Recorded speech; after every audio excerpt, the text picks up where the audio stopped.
ওই যে স্পিড বোটের যে ড্রাইভার এরা কই তুই তাড়াতাড়ি নিছে আমারে ভাই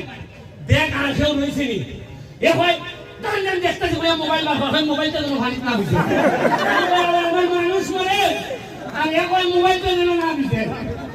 মানে এরা মাথা কিটা বুঝোই এর মোবাইলটা ওই তো মানে 7,000 টাকা দাম আর আমার মানুষ মরে দেখি 70 লাখ 1 কোটি এর মোবাইল আমি আতো হইছি আর এর পরে এর নিচে নাই না দেখে এই লোকে বাস্তবতা আজকে দুইটা তিনটা জিনিস শিখলাম একটা হলো তুমি মরো কেউ নাই অসুবিধা নাই এখন মোবাইলটা যেন না মিছে আর ওই লোকিয়া যে আতার জানে না এ তোমার আওয়াজ অসুবিধা নাই তোমার লুই মরবো আজকে যেটা বুঝলাম যে নিজের যোগ্যতা না থাকলে নিজের পড়াশোনা না থাকলে নিজের কর্ম না থাকলে নিজের আপন দুলাভাইও আনতে পারি না নিত নাই যাত্রা মানুষের এদিকে আজকে আতার জানতো